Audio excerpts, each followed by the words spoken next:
NCERT class 12 maths chapter relation and function 1 के 5A solve करने जा रही हूँ। तो क्वेश्चन है, relation R in the set A of human beings in a town at a particular time given by a R equal x and Y work at the same place. इस chapter के हर question में एक set दिए हुए होते हैं। यहाँ सेट है a equal human beings in a town at a particular time और एक रिलेशन दिए हुए होते हैं। यहाँ रिलेशन है R equal x and Y work at the same place.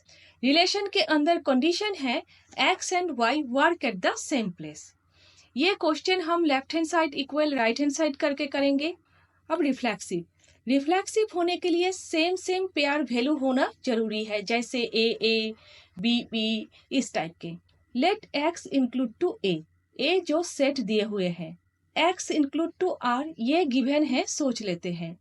अब एवरी ह्यूमन इज रिलेटेड और कॉन्ग्रुएंट टू इटसेल्फ। तो कॉन्ग्रुएंट क्या है? सेम शेप और same size.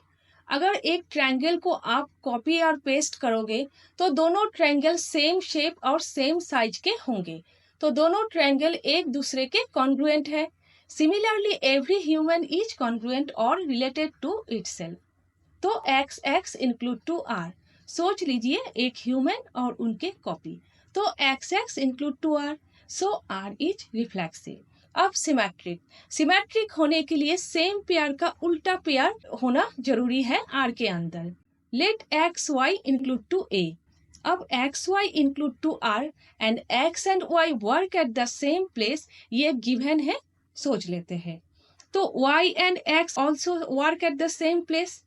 x and y अगर स्कूल में जॉब करते हैं तो y एंड x भी स्कूल में जॉब करते हैं, तो x y and y x दोनों r के अंदर है, सो r इज सिमेट्रिक।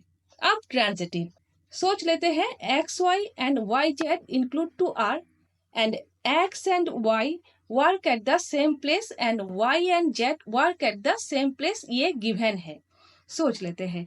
तो सोच लीजिए एक्स एंड वाई अगर केवी में जॉब करते हैं और वाई एंड जेड अगर केवी स्कूल में जॉब करते हैं, तो फिर केवी स्कूल के जॉब के छोड़कर और कुछ यहाँ पर है, तो फिर एक्स एंड जेड भी केवी स्कूल में जॉब करते हैं, so X and Z include to R.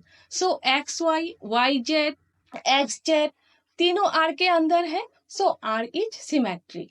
So R is reflexive, symmetric and transitive. कहने के लिए आर इज इक्विवेलेंस रिलेशन।